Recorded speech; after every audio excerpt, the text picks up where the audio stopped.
Welcome back. You're seeing the Sankofa bird, and Sankofa is a word from West Africa, and it means go back and take that which is at risk of being left behind.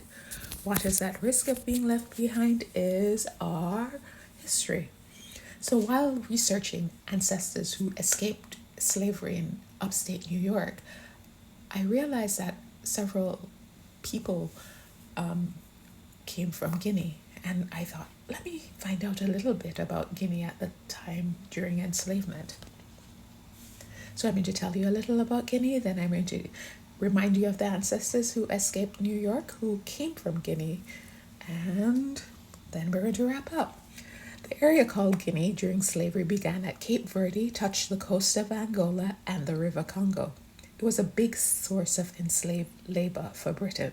For example, in 1712, 12 slave ships left Guinea. However, in 1726, 200 ships left. At the height of slavery, 20,000 Africans were sold yearly from Guinea. The photos you're seeing are of Guinea during 1906, close to the period, not the exact period. So we're in 1770 and we have Jim of Orange County. He spoke great English. He was 20 years old, about 5 feet 6 inches, black velvet skin, and they offered $5 reward for Jim's return.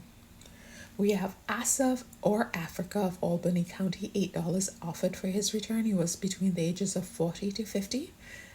He had a scar on each side of his face, and we believe those are tribal markings. He was 5 feet 10 inches, knock-knee. He was well known in certain places, and so they believed he was being helped to get to those places. In 1786, we see Peter Smart of Albany.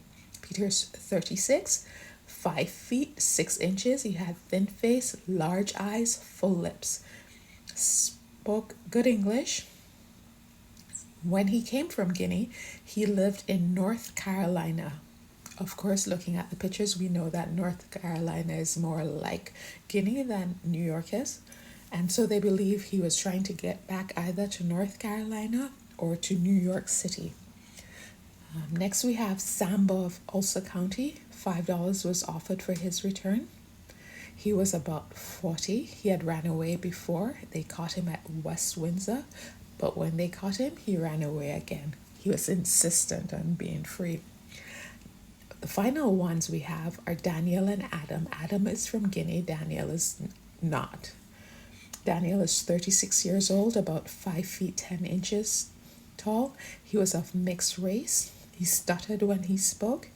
He had a scar on one of his cheeks. He had curly or bushy hair. And he had previously ran away and stayed away for 15 years in Nova Scotia, Canada, but was picked up in Bowery Lane, New York City. Why? Because his wife was there. He missed her, I'm sure, and he came back to see her.